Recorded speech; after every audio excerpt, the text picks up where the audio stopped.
We shall learn about properties of HTML elements in this lab. These properties are known as attributes and are primarily used to control the appearance or the action of an element or to access it uniquely within an HTML document. So let's start going with some examples. Let us declare an identity attribute known as an ID attribute of the heading and paragraph elements given in this code.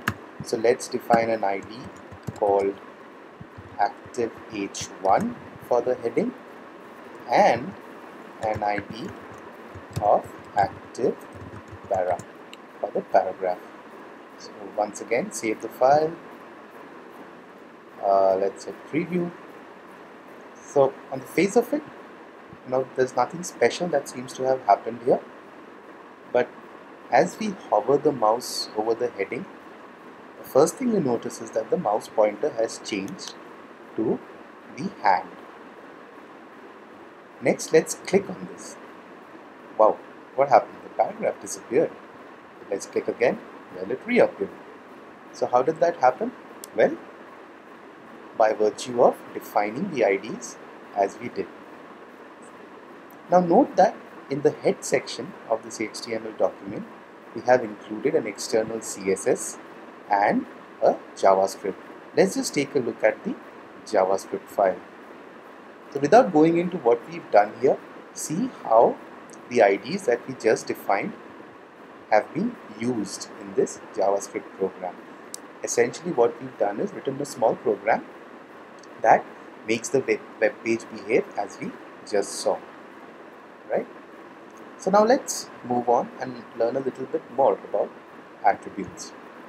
What we're going to do now is define an attribute known as class. Okay, so let's define an attribute class, assign it a value of faded. Okay, let's just do it for the heading element. Let's save this, hit preview, and what you see is that the heading content is sort of grayed out, right? Now how did that happen? Well, let's look at the CSS file. So as you can see is that we have defined some properties of the faded class in the CSS file. So essentially by virtue of assigning this class to the heading element, you are attributing the format that is defined in this class in the CSS file, right? So right now don't worry about what opacity means, but just assume for now that it's sort of some sort of a format definition that alters the appearance, right? And we have assigned this class to the header element, and thereby the font or the text appears grayed out, right? So just play around with this. As you can see, there is another class called dark that is also defined. See what happens when you assign that class to the header or the paragraph or both, right? So now let's move on to the next step. Here we will learn about the title attribute. A title is something that is quite commonly used. So let's just assign a title attribute to the header. Let's call it my header, right? Let's save this. Okay, and let's hit preview, right? So all the previous effects still persist. So if you click on the header, the paragraph disappears. Click it again, the paragraph reappears, so on and so forth. The header text is grayed out. But now if you hover over the header with your mouse, you see this small yellow box popping up with my header written in it. And that's happened because we've assigned a title class. Cool. The next thing we're going to look at is the style attribute, right? So let's assign a style attribute, give it a value of text transform uppercase, right? Cool. So let's save this, hit preview. Okay, and what do you see?